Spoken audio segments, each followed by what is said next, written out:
Bonjour, je m'appelle Mohamed. Je suis tellement content aujourd'hui parce que mon bulletin de vote pour l'élection générale du 3 novembre est arrivé. Alors j'ai pensé que je prendrais quelques minutes pour expliquer le contenu de l'enveloppe et aussi vous informer sur comment remplir le bulletin de vote correctement et comment retourner votre enveloppe pour que votre vote puisse être compté.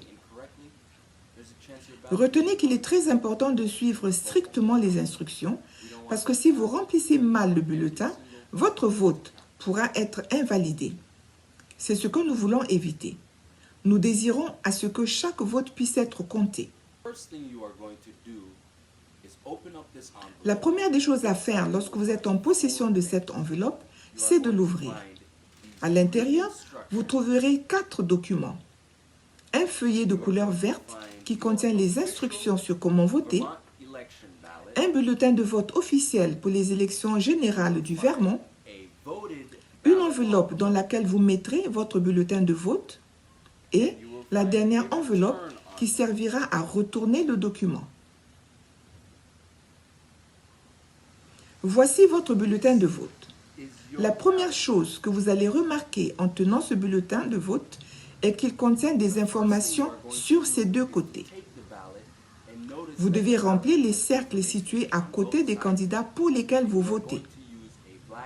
Vous devez utiliser un stylo à encre noire. Vous ne pouvez pas utiliser un stylo qui a une autre couleur. Une fois que vous avez sélectionné vos candidats, votre vote est terminé. Vous avez voté. N'oubliez pas de remplir les deux côtés de votre bulletin de vote.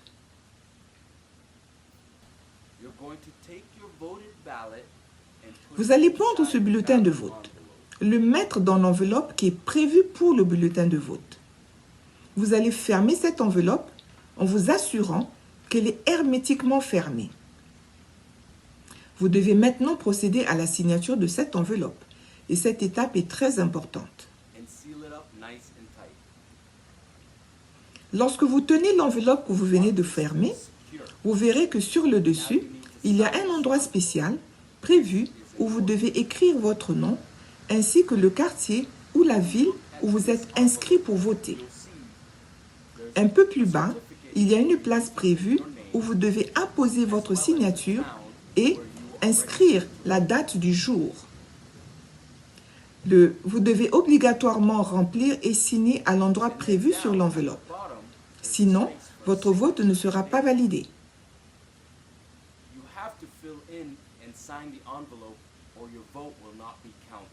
Nous pouvons à présent renvoyer le vote pour qu'il puisse être compté. Tout ce que vous devez faire est de remettre tous les documents dans l'enveloppe de retour. Les frais de postage ont déjà été payés, par conséquent, vous n'avez pas besoin de timbre.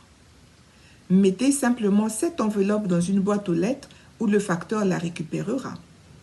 Ou alors, emmenez cette enveloppe au bureau de poste. Votre bulletin de vote sera alors en bonne voie pour que votre vote puisse être compté.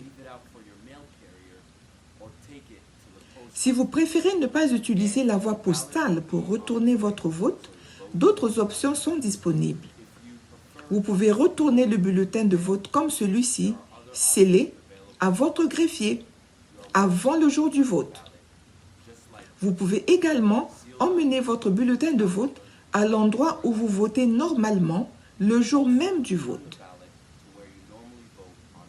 Les greffiers de la ville ont installé des boîtes de dépôt pour les bulletins de vote dans certains quartiers. Ces boîtes sont sécurisées. Vous pouvez y déposer votre bulletin de vote qui sera récupéré par un fonctionnaire électoral. Le lien qui apparaît maintenant sur l'écran contient des informations sur les endroits où ces boîtes de dépôt ont été installées dans votre localité. Merci de voter pour cette très importante élection et merci de faire tout ce qui est en votre pouvoir pour que votre vote soit compté.